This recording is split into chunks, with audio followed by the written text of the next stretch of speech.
The first Guardians of the Galaxy movie is my favourite Marvel movie. It always felt like an escape from the horrible, repetitive, let's make the same movie over and over again attitude that the rest of the MCU tends to have. So I was pretty excited for Guardians 2, even if I thought Captain Boring Punch-Out was terrible. I always felt like Guardians had my back. And it was actually just as good as the first.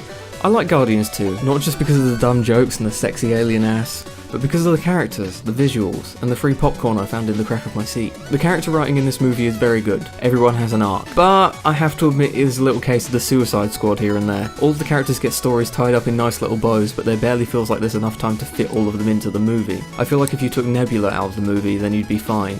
It's just there's this whole storyline about her going to space acting school to work on her terrible one-dimensionalness, and it just feels very out of place. And this has the side effect of pushing Peter out of the story a bit. Since he's the main character, most of the plot is about his family. It feels a little odd, but Drax, Yondu and Rocket are all particular examples of characterization done right. Most of the characters have stronger arcs than Widowmaker's back, in fact. The character writing is of course not wasted on the villain, who, surprisingly for a Marvel movie, actually has believable motivations and a backstory, which is a massive relief when most Marvel villains tend to be a bit more Iron Man, you'll never defeat me and my neutrino unleashing time device. shit. Visually, this movie surpasses even the first. Not only does it have a colour palette that makes the rest of the MCU look like your grandmother's couch cushions, but the vistas and the framing of many shots are very easy on the eyes. It's almost like someone, I don't know, thought about this shit.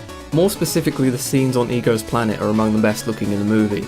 I definitely get the feeling that the soulless puppet masters at Disney gave James Gunn a lot more creative freedom than they normally give people in reference to the script and basically everything, including someone fucking dies in this movie.